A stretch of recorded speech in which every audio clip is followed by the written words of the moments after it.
Bəli, Urban Expo sərgisində elə səhər saatlarında da söylədiyim kimi bir-birindən maraqlı tədbirlər və təqdimatlar davam edir və Azərbaycan pavilyonundayıq. Elə bu pavilyonda bir neçə dəqiqə öncə şəhərlərin izahlı lüğəti haqqında bir təqdimat oldu və kitab şəklində buradakı qonaqlara təqdim olundu. Məhz şəhərlərin üçün izahlı lüğət bu nə deməkdir və hansı məqamlarda insanların köməyinə çatır bu lüğət? Bu haqda elə ətraflı bu 13 əməliyyat şirkətinin əməkdaşı Şücaət Əhmədzadə bizi məlumatlandıracaq. Buyurun Şücaət müəllim. Çox sağ olun.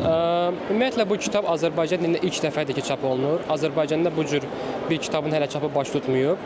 Kitab təkcə terminlərin Azərbaycan dili izahından ibarət deyil. Kitabın məqsədi həmçinin də Azərbaycan dilində bu istiqamətdə müzakirələrin yaradılmasına töhfə verməkdir. Çünki hər bir şəhər vətəndaşı, istər Azərbaycanda olsun, istər dünyanın hər bir yerində olsun, şəhərdə gündəlik müxtəlif terminlərdən istifadə edir. Amma bu terminlər nə deməkdir, hansı məna verirlər, bu terminlərin istifadəsi şəhəri necə formalaşdırır? Bunlarla bağlı təəssüf ki, Azərbaycan dilində geniş bir izahlı lüğət yox idi. Biz də bu bir növ boşluğu görüb qərara gəldik ki, bu kitabı formalaşdıraq.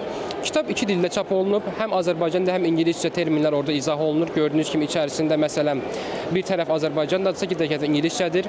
Kitab akademik cəhətdən rəy verilib, ekspertlər tərəfindən ona rəy verilib və kitabın məqsədi odur ki, hər bir vətəndaş bu kitabı əlinə alaraq başa düşsün ki, gündəlik həyatda şəhərimizi formalaşdıran terminlər hansılardır, onların mənaları nədir?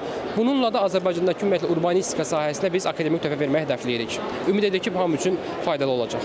Bu təbii ki, şəhərlərin tanınmasında da elə belə anladıq ki, bu həm də bu bir istiqamətdir, bir yöndür. Təbii ki, kitabla tanış olandan sonra hər bir terminin daha yaxından tanınmış olacaqsınız. Hələ ki, bizim sizə söyləmək istədiklərimiz bu qədər. Bu tədbirdən söz sizdədir, əsas studiyada.